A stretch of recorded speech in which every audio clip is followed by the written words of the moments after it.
right. Welcome back, everybody, to another Future Focus, where we are living at the intersection of business, technology, and human experience with the goal of keeping you 10 steps ahead.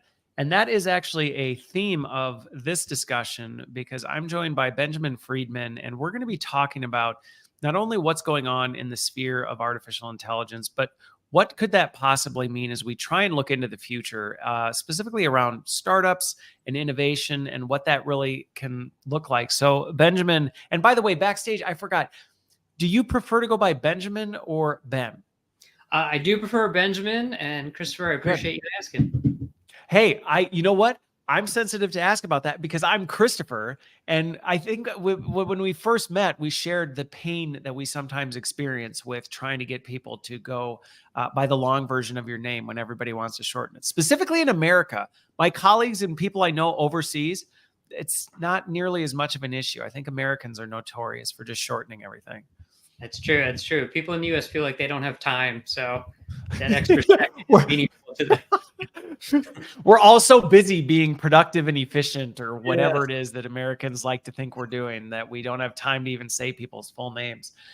Well, so for folks who may not know who you are or your background, little bit of context into who you are. And if you'll get to know my style very much. I will probably jump in here and there to dive in because I love learning about guests and their backgrounds. So for people who you encounter, you bump into somebody at a backyard barbecue and they say, "What do you do, Benjamin? What is it that your job is?" How do you describe that to folks? Sure. So I'll start in the past and I'll quickly fast forward to today so that we can then get into the future. So I've been working with startups over 20 years. I would come in and head business operations and finance, typically at the point when they had found product market fit and they're really ready to scale. And I would take that on as a full-time role. And then I finally realized that I would come in, we would go through like a fundraise or some sort of event, we would exit, and then I would get a pat on the back. "Hey, Benjamin, thanks for all your help. Good luck in your next job." And that was typically a 3-year cycle if all went well. And I thought that's the only way to live. And I finally realized 5 years ago that I could do what I do on a fractional basis, work with startups as needed. Once they've plateaued or once they've hired in the role full-time, I can move on and work with other clients. So I've been doing that, really emphasizing business objectives with metrics, along with leadership development and team building. So thinking about everything holistically from those two perspectives. So I'm actually curious on this one. So because it's a targeted niche that you specialize in, but you're actually there at one of the most, in my opinion, interesting times in a company's development because they're past that kind of, at least from what you've described. So correct me if I'm wrong. They're past that stage of like proof of concept. Hey, we think we have a thing here. We're not, which can be a really messy, unsettling stage. Right. But then you're also with them to the point where they haven't quite gotten to the mature, keep the wheels turning, kind of business as usual type. You're right in that chaos stage. Is that accurate? That is. And it's really finding the balance, putting in enough infrastructure so that the company can have a greater impact, whether that's through revenues, finding new markets, expanding their product features and opportunities. If it's a service company, it's really balancing that infrastructure with, hey, I joined a startup because it's exciting and I have a lot of responsibility and I want to do all these cool things. And so mindful of the key employees, don't want to become corporate tomorrow. How do we get from here to there? So was that something, how did you end up focusing on that specific area? Like, did you just happen to find yourself? You just happened to be in that space, or was it a specific thing where you went, I actually really like working with startups, but did you figure out and perfect your formula over time? So it's funny. I went to grad school to study nonprofit administration. I took courses at the School of Social Work and the School of Business, and I came out and I thought, okay, I'm prepared to help run nonprofits. Jumped into my first nonprofit. It was very process driven. I'm not saying they're all like that, but mine was. And I'm like, oh no, I can't stand this. I have to look at results. I have to try some things and learn from that. So then I jumped into a for-profit. It doubled in size, both revenues and team every year for 3 years. And Christopher, I became addicted. It was just crazy. I had 3 different jobs every year. The president's like, okay, that's covered. I want you to go ahead and do this because we haven't figured it out yet. And I was like, this is so exciting. And I kept trying to feed that addiction. Well, because it almost, and I've been in very, very large, stable organizations. I've been in large organizations that are going through turnaround, but then I've also had the opportunity to work in companies at a similar thing. And there is an energy in companies in that stage where you still have the flexibility to kind of play multiple roles and stay, in different things, and things are changing enough that it is really a very interesting space, but it's at least more stable than some of the folks I know who are really into like early stage companies. To me, I couldn't deal with, I've got 7 kids, so maybe some of it's just I need stability, but like some of the things I hear from them in the early stage, I'm like, I couldn't deal with the uncertainty of that, of, every month you're not quite sure whether the company's going to be solvent or not because you're just still winging it. So it's interesting. I think in terms of founders are surrounded by uncertainty all the time. Yes, when you're in the early growth stage and you're just trying to get your first customer, you're just trying to get your first investor, it feels incredibly daunting. But once you get the first customer, once you get the first investor, now you've just replaced one problem with 3 new problems. And yes, it's 3 opportunities as well. There's a trade-off.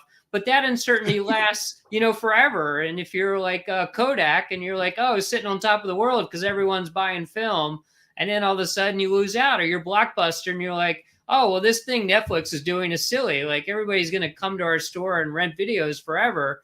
That uncertainty always exists. It's just, it feels more certain if it's bigger because you're surrounded by a lot of people who share that uncertainty.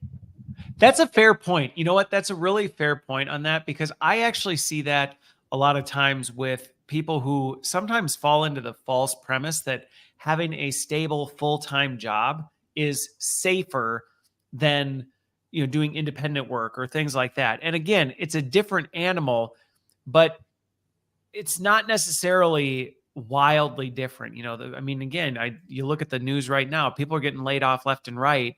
The idea that, once you go work for a company, then you're safe. I'm sure it's the same in the startup world where it's like, well, yeah, you just have new problems to have to try and solve. Exactly. So going from past to present, when I was talking about switching from the nonprofit, I was down to 2 choices. One was the e-commerce company I mentioned. The other was a fairly well-known brokerage called Lehman Brothers. And everyone just assumed Lehman Brothers was too big to fail. And by the time I left that startup, Lehman Brothers, it was underway to fail. So I thought I made a risky choice going to a startup. I'm like, well, I'm young. I have time to recover. This seems much more exciting. And then it turned out I made the safe choice. Fast forward to, news of last year, you're Sam Altman basically sitting on top of the world. And all of a sudden your board decides to kick you out. Now we know how that sort of turned around, but any of us thought, well, if anyone has a secure job right now, it's Sam Altman. And yet he was, let go and then of course brought back. But yes, that uncertainty is pervasive. It is interesting. And again, what I've found over the years is people just have different risk appetites, and it's not necessarily, like you said, there's risk associated with any of it, but people are just more comfortable with certain kinds of risks than other risks. And it's more, again, kind of knowing, hey, what risks are you comfortable with and which ones aren't you? And based on that, you may make a decision on where you go. And ultimately, there's volatility across the board, but it's finding your own personal risk appetite. That's right. And it's funny, a lot of people who are not entrepreneurs, they think of founders as the person who's mountain biking on the side of the cliff, or the person who is like skydiving and waits to the last second to pull their parachute.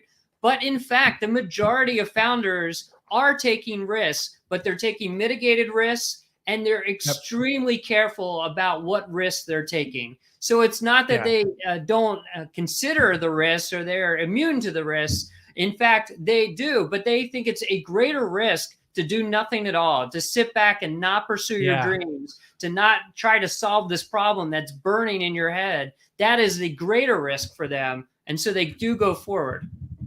Well, and what's funny about this, and I think this does help set the table for some of the sustainable stuff behind what we're talking about in the future, because you do have to understand these things. But one of the things there is, and this goes back to a little bit of our jokes on American culture and like shortening people's names, but there is a little bit of this like maverick attitude in America where it's like, no, being an entrepreneur means you throw caution to the wind and you just do whatever and it'll see if it works out. And that's, I mean, like you, I know a lot of founders that is not their personality at all. They are not just taking blind risk and throwing caution to the wind and seeing what happens. They're very meticulous about how they choose to do, at least the good ones. Right. The ones who don't stick it very long, that's a different story. But the ones I know who are successful, it's a skill set of being able to quickly assess risk. And to your point, say the risk of not doing this is far greater than the risk of doing that.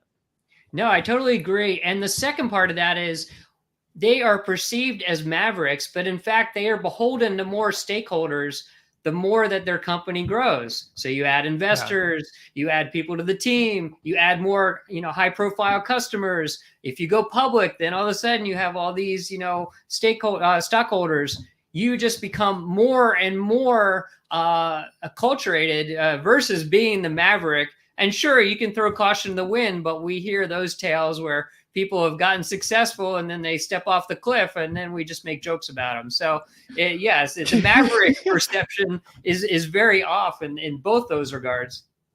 Well, and even I think back to some of the folks that come to mind that probably personify this just taking wild, eccentric risks with certain things.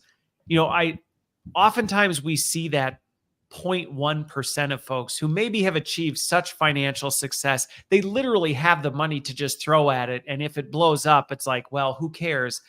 But I think the other thing with that is the really good founders I've known still wouldn't do it, even if they had that financial freedom, because of the fact it's not just about them. To your point, you're beholden to other stakeholders. And when you take these wild risks, people get hurt. And the good founders I know, going back to a theme we're going to talk about is the value in humanity, the really good founders, they care deeply about these people. And they know, hey, if I just go do a crazy thing, there's going to be people that are going to come along for that ride. And maybe I'll be fine, but they might not. And I don't just want to play with them as though they're just, pawns on a chessboard. Right. I agree. There is that responsibility. They also feel responsible to solving the problem that set them on that course in the first place. And they realize that if they take too great a risk, then they will lose the traction and momentum that they've been having to solve that problem. So yes, it's interesting. It's tempting to see people as one-dimensional, and they're like, oh, this person's a maverick. Oh, this person's an innovator. But in fact, most successful founders, to your point, they're thinking through all the different permutations and scenarios and considerations as they move forward. And that pressure just grows and grows. It doesn't lessen once they have some money in the bank. It continues to grow. Right. And the way they execute it becomes different because, as you get bigger, you have people surrounding you, helping you do these different things, or there's just, like you said, investors that are also influencing the decisions you're making along the way. So it just becomes, I think, exponentially more complicated, which my observation in knowing different founders is I see different folks who, again, they do well at different stages. Some, they can grow a company to a certain point and then it reaches a level of complexity. And I actually know one founder in particular, he just knows this about himself. And once he hits that point, he exits. He exits the company because he knows, he's like, I don't have the capability to grow it beyond this because it reaches a level of complexity that's beyond my comfort level. And so at that point, I'd rather exit and do something else and start over and let somebody else deal with that. And again, ego can get in the way of that real quick. I totally agree. So I've worked with 5 different clients that have gone through M&As in the last decade. And that's, wonderful story. I've also worked with a number of founders, not to be named, where it did not turn out how they wanted. And one of the huge differences is that self-awareness that you mentioned, Christopher, the sense of, okay, I was able to go from 0 to 1, but I may not be the leader to go from 1 to 10, or I need to surround myself with other leaders who can bolster our ability to grow as a business. But it's a very different skill set to go, from $0 to $1 million or to 5 million, and then go from that 5 million to 50 million. And if you don't recognize that's a different skill set, you will be stuck at 5 million. And basically stagnation means implosion at some point. And that's well, yeah, because you're either, the thing I've seen, and this isn't just startup, this is just the business world. There really is no complacency. You're either growing or you're dying. That's right. And that's just it. And so it's like, you think you're plateaued, but it's like, you're really not, because for every minute you're on that plateau, the market's changing, products are changing, consumers are changing. And so you're actually falling back. You just may not realize it. And to your point on the self-awareness, I've watched founders and known several who they didn't have that self-awareness. And I've watched them torpedo what could have been a really successful business because they didn't have that awareness to go, I need to let go and bring either others alongside or just hand this over to somebody and say, I've taken it as far as I can take it. Right, right. And I think it's interesting because in order to grow your business to 1 million, 5 million, maybe even 10 million, you have to have a certain skill set and personality. You do have to micromanage. You do have to be on the front lines of every decision. You do have to reach out to customers and investors and everyone you're going to hire, you pretty much need to interview. I get it. But then to grow to the next level, you have to put all that aside. You have to turn 180 degrees and you have to learn how to delegate effectively. You have to learn how to let systems replace people in some cases. And I'm sure that'll get into what, we're really going to talk about here. And you have to think about, okay, what are the goals? Not necessarily what is the specific path that everyone has to follow, but what is the destination that I can set for everyone? What is our North Star? And that is an incredibly difficult transition that a lot of people, including founders, have a hard time making. Yeah. Well, and you see this for folks who listen who may not be in the startup sphere. I see the same thing happen even internally with career latitude as people move into different career ladders. And you may be a rock star individual contributor and extremely dynamic and able to do all this stuff. Not everybody makes the jump well to leading others and recognizing that frontline leadership where it's like you still need to be involved, but you need to start kind of working through others and not being the do it like me, but here's what we need to do. And then there's that next step where it's like, well, now you're managing managers where you're even one more step disconnected. And then you get to the executive tier where your decision-making is, it's just, there's different stages and it's not a good or bad. It's just to your point, it's that self-awareness of knowing either one, what new skills do I need to apply and what things do I need to shift out of, or just recognizing, hey, this is about where I want to stay. And that's totally okay. No, that makes total sense. We're talking a lot about entrepreneurs, but in my mind, everyone is an entrepreneur in different ways. You really are. Yeah, if you have kids, you are a founder or co-founder in your family. In your case, it's certainly grown quite well. If you have pets, you have to consider that. And having a newborn pet is very different than having a mature pet. All right. And if that pet gets ill or sick, if you're in a volunteer organization, if you're a coach, all these different facets, your situation is likely going to change once you reach a certain point. Kids is an easy analogy. You're not going to treat your preteen the same way as your toddler, and they're not going to treat you with the same adoration either. Very true. Right? So if you treat that teenager like a toddler, they're going to, go off in the world and implode in kind of the same way that these startups do. So you have to adapt as things move along. So, well, and I think that one of the things that I think is most fatiguing for people right now, and this will tie into where I want to go next with this, is how much faster that change is happening than it has in the past. So that actually leads to my next question for you on this. As you've worked with startups over the decades and you've watched some of the things. And then, the past 10, it didn't just happen in 2022. It's been happening for 10 years or so, where technology has really started accelerating things. As you look at the startup world, what are some things that you look at that you go, things are dynamically different today than they were 7, 10, 15 years ago? Let's start there, because then I want to get back to what's consistent, because I think that will help us get to, so as we look to the future, what things are the safer bets, or the things that you kind of know are consistent, and where are some of the things? So what are the things? Are there things that you look at that you go, this is actually very different? Like if you're going into the startup space today, this is different advice that I would give to somebody than I would have if I was working with somebody 10 years ago. Sure, sure. So the history of starting companies, and I'm not going to go too far back, but a couple generations ago, you had to raise enough money to get a space and hire people and have equipment and buy inventory. And that was a significant amount of money.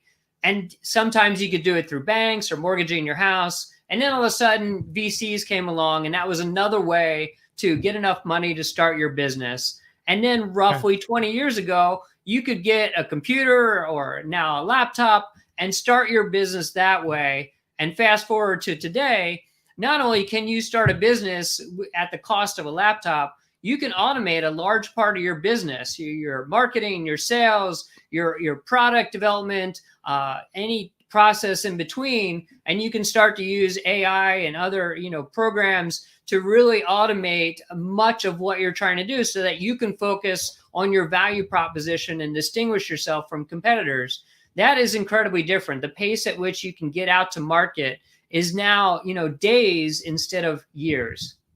Okay, so that's interesting.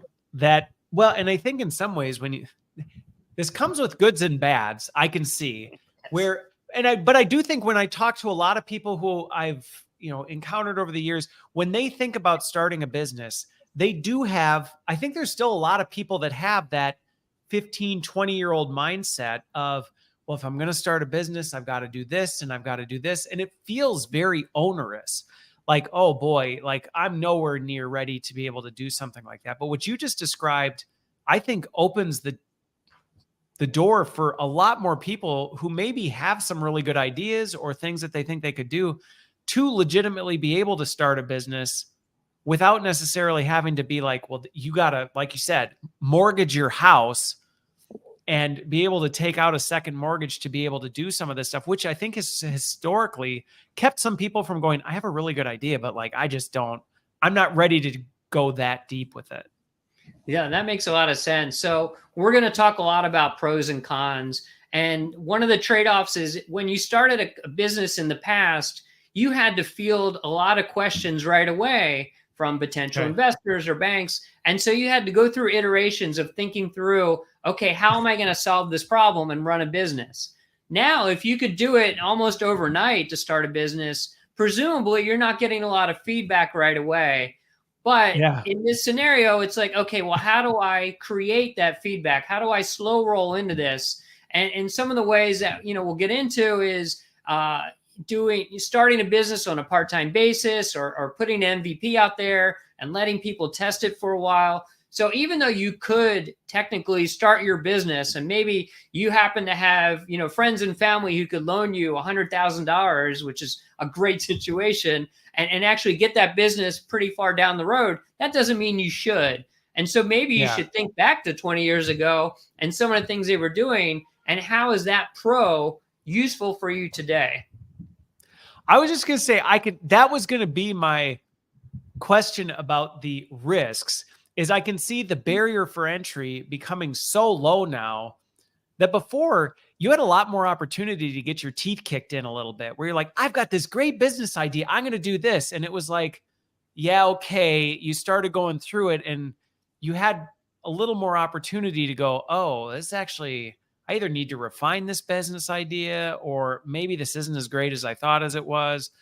And you kind of had a little bit more runway, where I can see now somebody could go head first into it, think they have a great business, but really it's not all that great. And you would have to be more intentional of finding that feedback loop to actually make sure you're validating it so you don't go too far down a path. No, that's totally true. Like, let's think about some of the businesses that are successful today. That little company, Google, they did not start out doing search engine marketing. That was their fourth or fifth or even further, business idea. And yet that's how they broke out and became one of the Magnificent Seven today. Slack started as a gaming company, and they just used this product to communicate internally. The game didn't go anywhere, but everyone's like, we love this product. Maybe we should start to push that out to the public. That's true for many companies that pivot successfully. And so that takes time to think about, okay, what do I have? How do I get it out to market? How are people going to respond? How are people going to actually use this to solve their problems? And then you keep iterating on that. If you take, 100,000, 500,000, and you just put something out there, it's going to be pretty unlikely that it's going to stick. You've just spent a lot of money and a lot of time and not have a lot of results for it. Okay. Now, something else you hit on that I've seen as a rising trend that was a little more subtle in what you said before was the fact that because the barrier to entry is real or much more attainable for, I think, a much larger percentage of folks. Again, going back to kind of the legacy way of thinking, it used to be if I'm going to start a business, I need to get a small business loan, quit my job. I got to do all this stuff. But you even had talked a little bit and hinted at it that it's like, that's not necessarily the case anymore. You may be able to kind of start and make progress and go through those iterative exercises where it's like, well, I guess it turned out like Slack. The game wasn't really all that great, but you may be able to do some of that experimentation while in parallel still doing what it is you're doing today, which I have to imagine that's a bit of a dynamically different shift. Yeah, I think it is. So as startups get further along, I talk to them a lot about metrics and feedback loops, but that's not to say you can't integrate that very early into what you're doing. So if you have even like a mock-up or a prototype and you're able to share that with your expected target audience and start to get some feedback, you talk to people who are not only going to use it directly, but perhaps indirectly. So instead of the consumer, you talk to adjacent businesses that work with that same target audience. And you say, hey, if I was to introduce something like this to your audience, it doesn't compete with you. Do you think the audience would respond well to it? It's these different variations of getting feedback, which plays into our conversation earlier. And I'm sure we'll come back to a couple more times about self-awareness. There are two types of self-awareness. One is the meditation, reflection, the inner work. And I think that's important. Everyone should do that. But there's another type of self-awareness where you're getting feedback from others and not just a bunch of people patting you on the back and saying, hey, it's very brave to be an entrepreneur, but it's people who look you in the eye and tell you what you need to hear, not necessarily what you want to hear. Okay. Yeah. Again, those people in your life who are willing to go, I'm not seeing it, or I think there's room for you to do better, or I think you should just toss the whole idea, which it's funny because of the work I do.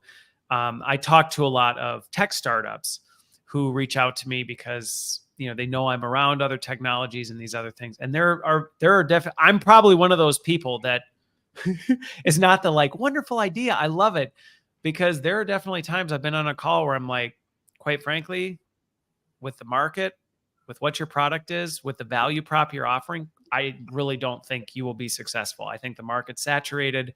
I think your competitive differentiators aren't there. You could maybe do it if you really want to put enough time and energy into it. But honestly, I think it's not going to be worth your time. And those aren't always, that reaction is not always met with a positive, like, wow, thanks for being honest type of a thing.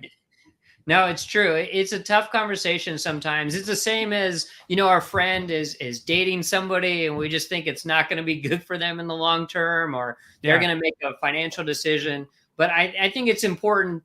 It's important to seek that feedback, right? So let's assume that people in our audience are looking to grow and to figure things out.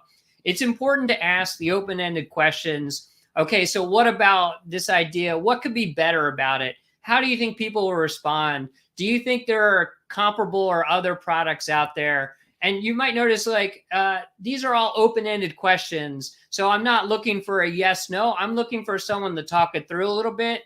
That encourages the candor. And in fact, it's best to get candor. It's best to start with that and say, last time I had an idea like this, I mentioned it to a friend and they gave me these 3 critical pieces of feedback and they made me decide not to pursue that idea. And I really thought that was valuable. So when I tell you this idea, I'm about to tell you, I want to hear from you. Why do you think it's not going to work? That's much more interesting and valuable to me than how it could work. And you think I'm a great person. Okay. Okay. So on the technology piece, staying on this theme of what's different, you talked about, not only is, and I think this is all tied to technology in that access to things, honestly, even access to customers, we're a much more globalized world now than we've ever been. So where before it might be like, well, yeah, if you open a business in your town, in your brick and mortar facility, there's only so many people you can reach. Now with the internet and laptops and all this other stuff, it's like, well, you could stand up a Shopify tomorrow and potentially have a global business overnight. But then there's also the part about, you talked about automation. And this to me is where artificial intelligence is starting to make its way into some of these decisions for companies that are doing that. What specifically are you seeing that's different there? Or some of the founders who really are being successful in those arenas, what are they doing differently when it comes to automation and AI that 10 years ago you would have gone, you can't do that. There's just no way you could do it. Where now you can go, actually, you could do it. Right. So I'm going to take this in broader strokes, but I'll try to get into some specifics in a little bit. I would say, broadly speaking, you have to think of everything that your company does in 3 tiers. One tier is this is necessary, but often redundant. The second tier is this is important and really requires somebody to think about. And the third tier is this is highly creative and can push us in the right direction. So in that first tier of necessary but largely redundant, that's where a lot of automation is going to come into play. So think about in bookkeeping, there's a lot of recurring transactions. We've seen some of that already in Bill.com and Expensify, et cetera. I think in other areas, we can imagine those things that people used to do all the time again and again. That's going to be automated if it's not already. What we're seeing through AI is that middle tier of things where in the past it required a little bit more thinking and a little bit more flexibility because there could be multiple scenarios and how to respond. And that's going to be automated more and more as AI gets smarter and we see variation. So an example there would be customer success, where in the past we thought, oh, all customer success can't be automated. Everyone has different questions, different accents, different problems. Now we're starting to say, well, there is a finite number to all those variables I just mentioned. And then there's the higher level of you have to think about the business direction and where you want to go next. Now that's going to be informed by automation and AI, but it's still going to have a heavy emphasis on decision making. That's where people can be really creative, really thoughtful, really flexible. As markets change even faster because everybody else is using AI and automation, you're going to have to respond faster as well. That's where our brain power is going to go more and more to that third tier. So we might rely on AI and automation to do the research and the reporting, but then we're going to take that information coming in and make some really thoughtful, quick decisions. I like how you broke that down into the 3 different categories because, well, again, I like to connect the dots between these things, but what you just described very much applies to the startup world, at least the way you frame that up. But that's also very true of some of the conversations I'm having with companies on how they're thinking about things internally, about the kind of work internal in big organizations of where can things go. And again, to your point, that bucket 1 historically was the one where everybody went to. This is super repetitive, doesn't require a lot of critical thought, not a whole lot of variance or nuance to it. It's just kind of whatever. And we've been slowly automating more and more of that. And, that stuff goes offshore. It goes through different things. Now, generative AI can do really a large majority of that with little to no oversight. But that's not necessarily new. That middle ground is where I'm seeing a lot of disruption because I don't know what your experience is in this, but I almost feel like the last few years especially have challenged that middle ground a lot, because there were a lot of things we just thought only a person could ever do this. We didn't really know the details of it, but we were just like, that's just, a person can do this. And I feel like in the end of 2022, generative AI kind of tore that mask off a little bit and was like, oh, crap. Like maybe it can. And there is a little discomfort right now in, well, what can it do and what can't it do? Are you seeing similar things? Definitely. So I think to take what you said and frame it a different way, I think we conflated complexity with innovation. So I think there were things that were so complex, we're like, okay, well, I can't just throw this into Excel or have a program. Write a simple macro. Right. A lot of things in that first tier we could, in the second tier we couldn't, right? We couldn't even imagine that, that was possible. Now it certainly is possible. And some people have swung the pendulum too far. They've said, well, I agree. Complex could be handled by AI, so we no longer have to have people involved in that middle tier. And I think that's a mistake too, because there's complexity, but there's innovation on top of that complexity. And AI is never going to think for us if we are responsible for growing the business, understanding the market, recognizing people's needs both today and tomorrow, and really coming up with all these different decisions. So AI can certainly supplement and provide the foundation for that thinking, but it's not going to replace it. And I think those companies that are like firing the whole marketing team or the whole sales team or the whole customer success team, they're already starting to, or later this year, they will hire back into those roles because they're going to see that's a failing proposition. I was just talking about this in a thing the other day about the very thing. I know several companies that have over-indexed on that middle ground where they went, yeah, I think we could probably just have some API calls to GPT-4 take care of all this stuff and run it through some things. And they're learning very quickly that to your point, there are certain things that they just don't automate well, which before jumping to bucket 3, I actually would say that's even true of bucket 1. I think there are even some of those very robotic, task-oriented things where, yes, you may not need a team to do it anymore, but the idea of let's just hand the keys over to this and have no human oversight. I've even seen companies make that wrong assumption about bucket 1, where they're like, oh, it's always the same. We don't need anybody overlooking this. We can just automate everything. Something inevitably breaks, goes wrong, something gets disrupted. And if you over-index even in that bucket 1, I've seen it cause catastrophic failure because people just didn't realize how many tentacles those automated things had into other stuff. Like, again, like payroll. Oh, payroll, it's the same everything. Yeah, until one payroll check gets missed and the whole machine blows up, type of a thing. And I think that's where even I've observed that bucket 1, you got to be careful, even the decisions you make around that, even with the latest in advanced tech.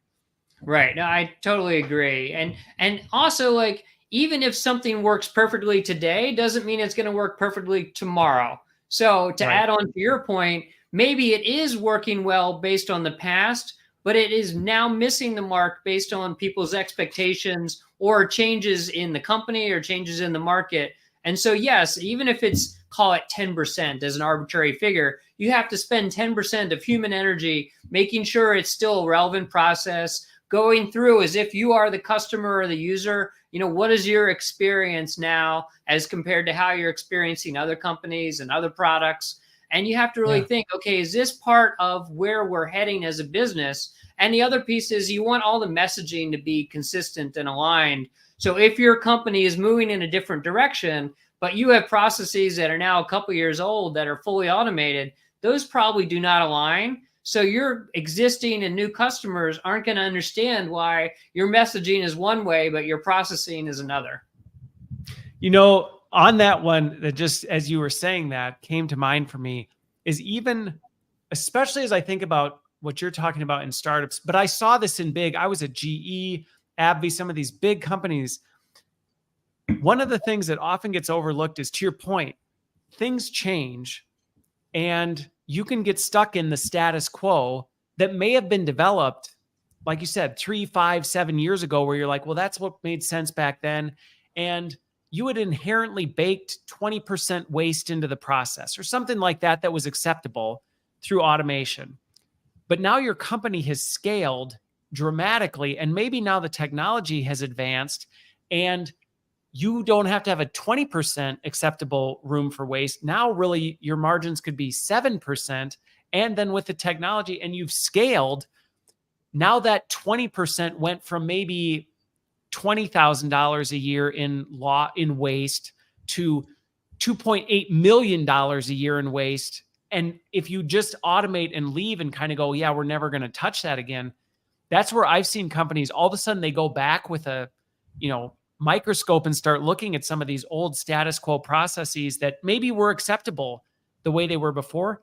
All of a sudden you start looking at a balance sheet and you go, that's actually costing us $38 million a year that we could just eliminate just by innovating. But it took a person to actually go through and find that. No, I totally agree. So I work with founders at the inflection point once they found product market or service market fit. And one of the things I encourage founders to do is think about the business holistically.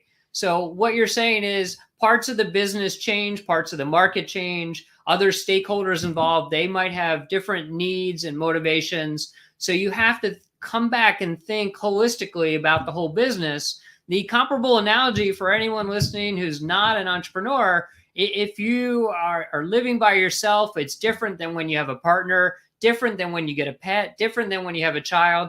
And so say like you typically walk your dog first thing in the morning, but now there's a baby. You can't just always walk your dog first thing in the morning. Maybe that baby's crying. You can't say, well, I'm going to ignore that baby because I always walk the dog first thing in the morning. So it's the same idea, just a different context. Well, and I think that's some of the risk that comes with, and it's not that it's bad, but it's some of the risk that comes with automation is you kind of forget about it and you're not consciously thinking. And that's where if you completely take humans out of the loop on that, you don't necessarily have that oversight to even know that it's going on. And you just kind of, it's like the water that boils with the frog. It's just slowly turns up and you don't realize you're sitting in a pot of boiling water until it's too late. And so I can see where that's extremely important advice for people to take. Now let's look at the third bucket, because this is another one of the areas that seems relatively new. So going back to how is it radically different versus similar, because I want to hit on the similar things, which I hope will help encourage people who may be going, the whole world's different. But that third bucket, that has to also be a relatively new area where you say, yeah, you maybe had some things that were automated to help in your decision making, or these very complex, creative, I think the way you put it, creative and complex areas. That's not necessarily AI is going to come, nor should you even just be handing it over to automation, but it does play a leading role even in that bucket where you might go, well, AI can't do that. But it's like, well, but AI does play a role in that. Fair? So yes, AI plays a role in it. I think successful founders and successful people in general are constantly thinking about their place in their environment, and they're recognizing the interchange between the two. So if you offshore your thinking and your recognition of your place in your environment to AI, then you're losing out on a lot of the opportunities that are going to be ahead.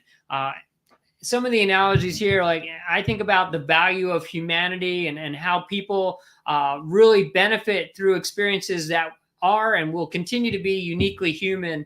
The idea that you can learn from failure, that you can benefit from connection, creativity, we've already talked about. This idea of purpose, and we could probably have a whole existential philosophical discussion as does AI have purpose? But really strong leaders and really strong people in your community, they have a very clear sense of purpose in what they do and what they say. And we sort of gravitate and can recognize the benefits to somebody who's very clear in their purpose. These areas of humanity make for strong leaders, people who remain influential in our thinking and in our communities. And I think it's going to continue to be important even as the technology continues to grow and evolve. So going back to this top tier, this idea of maintaining a strong sense of who you are, what your company's doing, what you're trying to accomplish, and how others can join you in that journey, that will constantly evolve. But that cannot be outsourced to AI or any other technology. We have to own that. Well, yeah. And I think this is one of those things where sometimes when I do hear the fear mongering about what AI is doing and what it's coming and all the things, and I mean, I'm probably, I mean, I don't know. I'm really close with some of the advanced technology sides of things. And even some of the things that I see now where people go, look, it's conscious or it has complete context. And I'm like, it's actually in many ways still very dumb. I mean, it's very advanced. It can do some incredible things.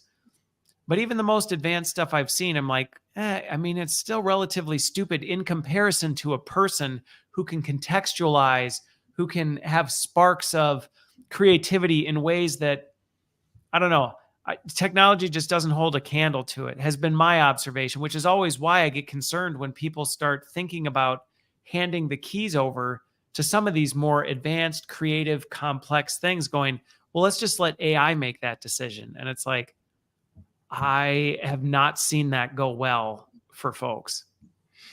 So people talk about the analogy of going to the doctor, and say you have a really bad pain inside and it's been there for a couple of days, so you decide to go to the doctor. But if you go to a doctor who's a surgeon, that doctor might have one recommendation. If you go to another doctor who's really interested in a pharmaceutical approach, an internist, they might have another recommendation, and you go to a third or fourth, you will get different recommendations.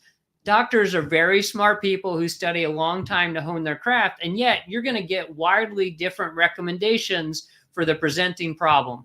Bring that back to our discussion around startups and founders.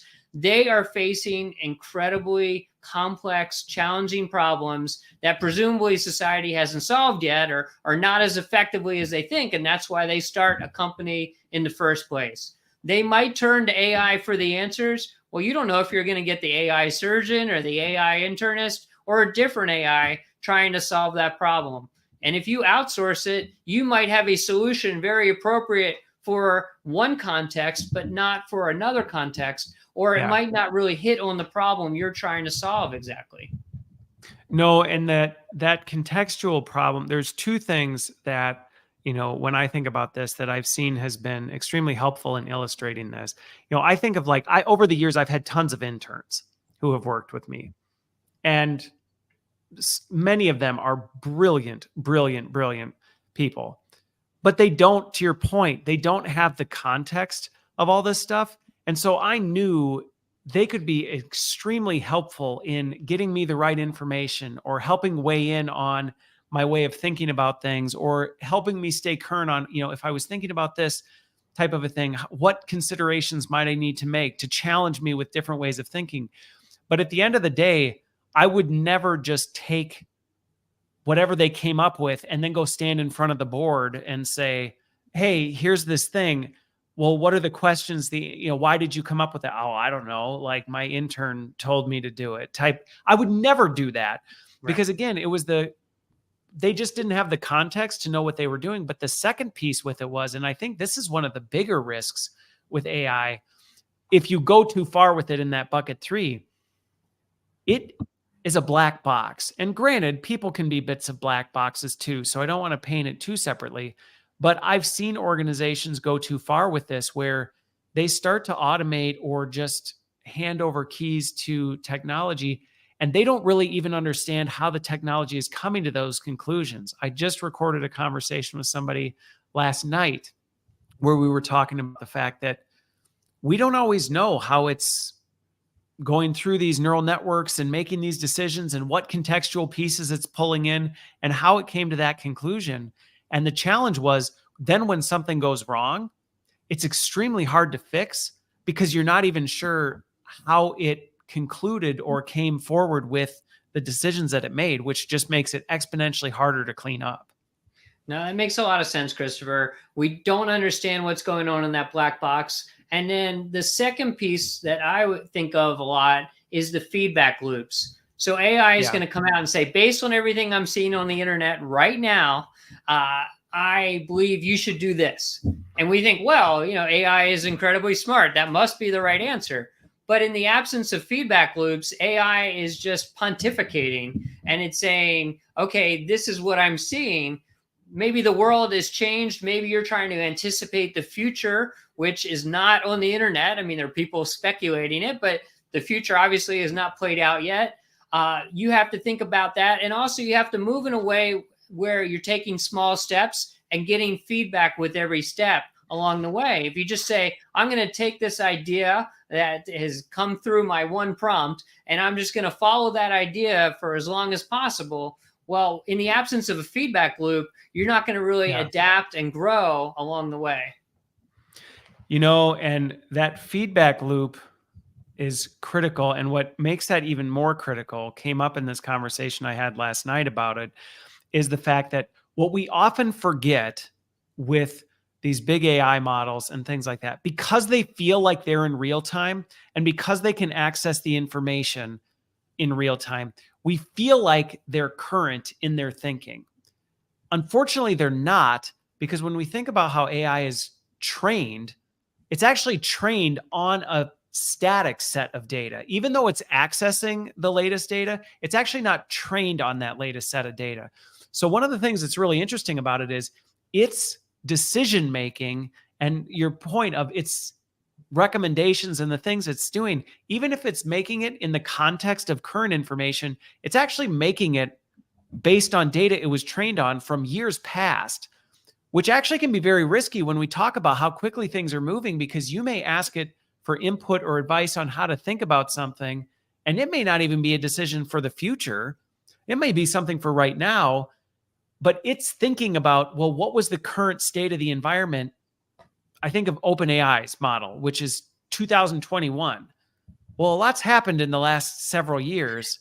Of course, of course. And so if it's making decisions based on where the world was in 2021, even in the context of this new information, that can be really dangerous if you're not thinking critically and problem solving alongside it. I agree with that. And I also think about AI as exponentially increasing the content creation. So now AI is going to start to pull from other AI, and presumably it's already may be happening. right, or it might be, So it's already happening on massive scale. And the disinformation, the reality that because content creation can be so ubiquitous now, it also doesn't have context. So it doesn't even know I'm using this information, but is this even the right information? I don't know. It just happens to be what there's the most of.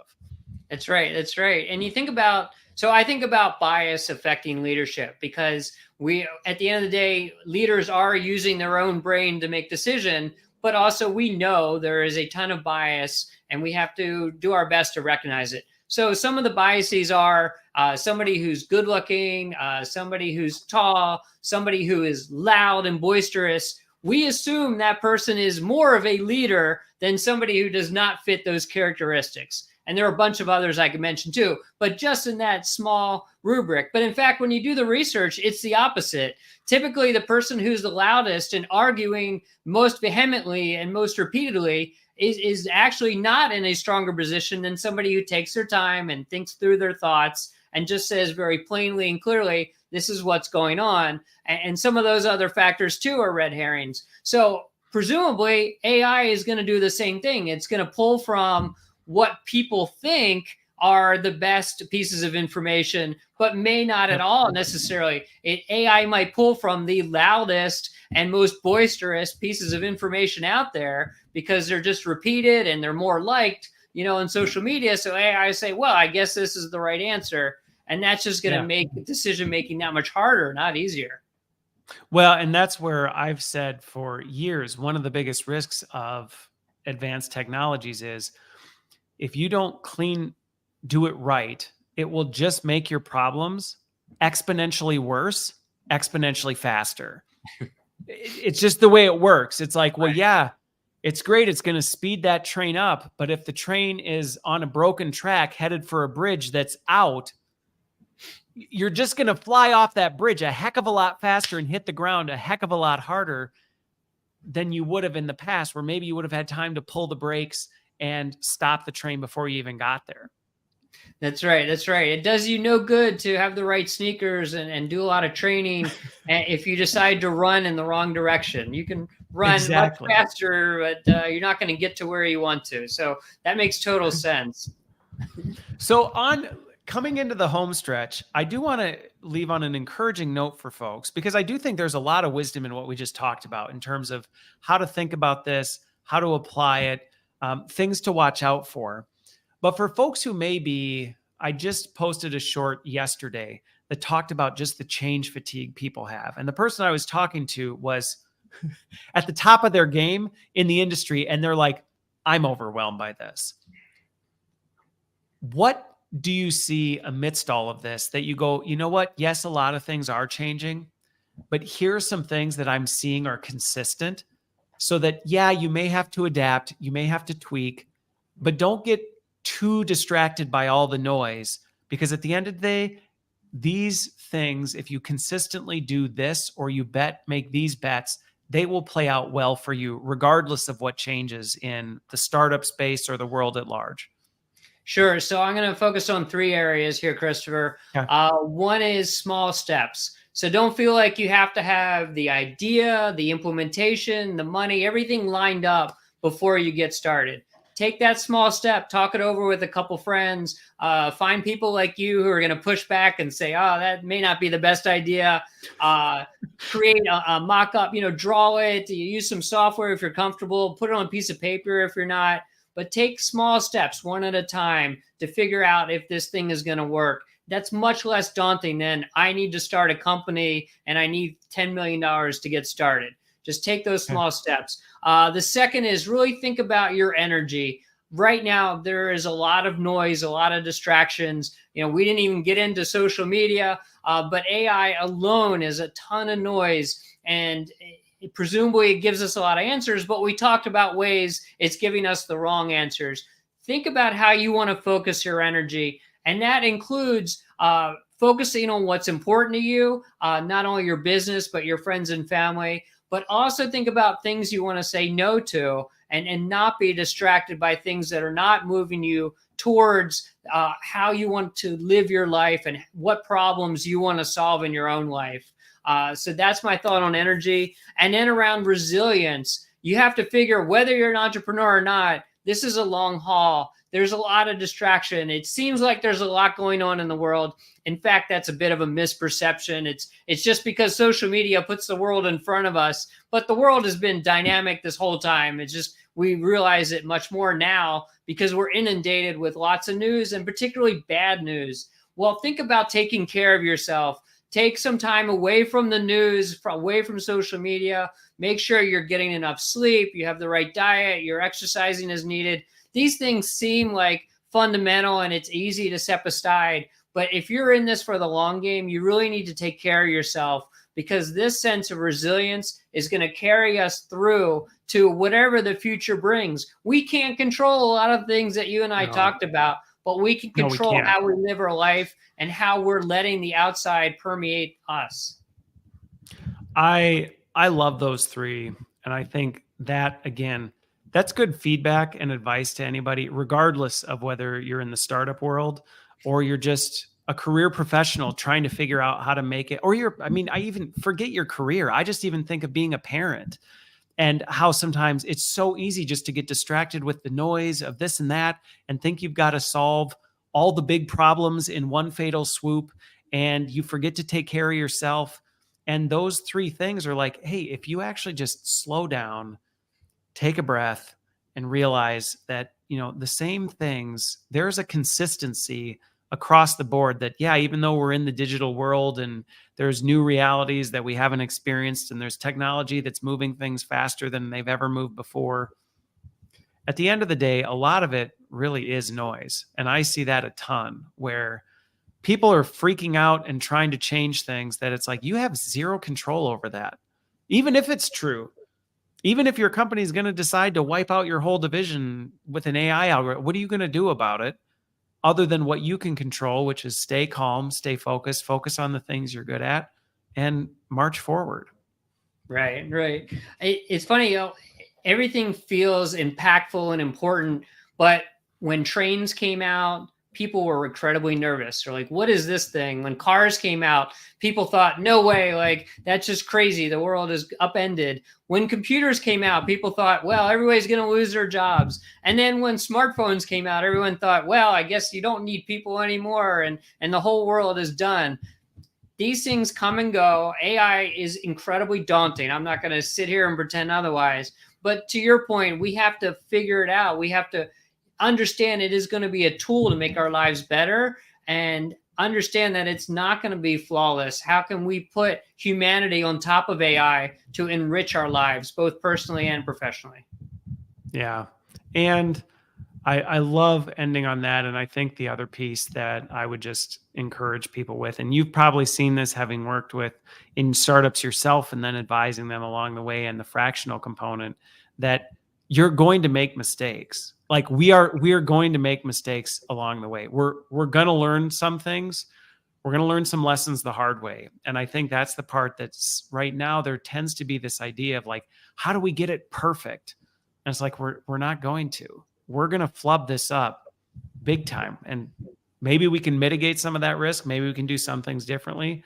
But ultimately, we're also going to make mistakes. And that's part of the learning process. As a learning leader, that's one of the things I'm always trying to imbue in people is like, hey, failure is part of growth. It's not something to be avoided.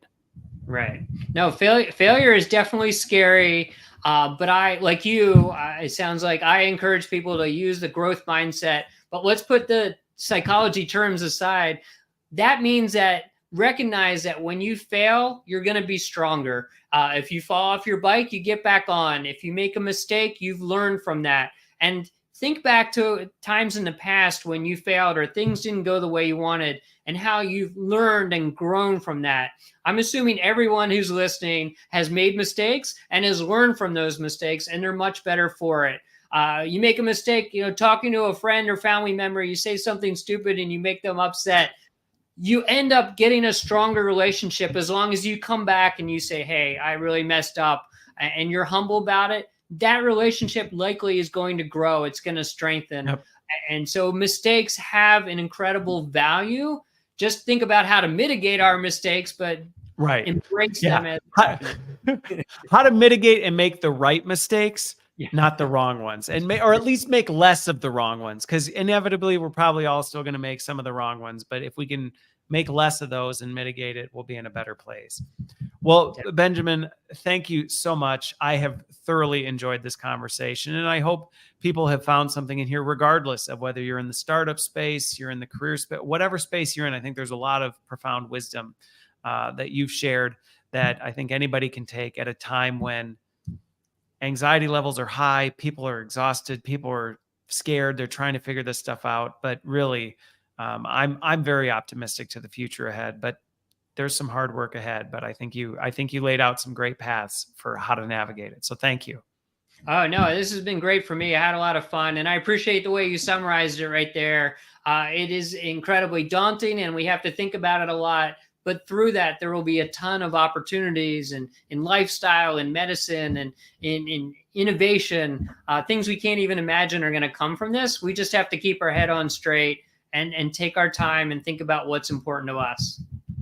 I love it. I love it. Well, thank you again, Benjamin. Thanks to everybody for watching, listening. Hopefully you got something from this, and be sure to subscribe, and we will see you on the other side.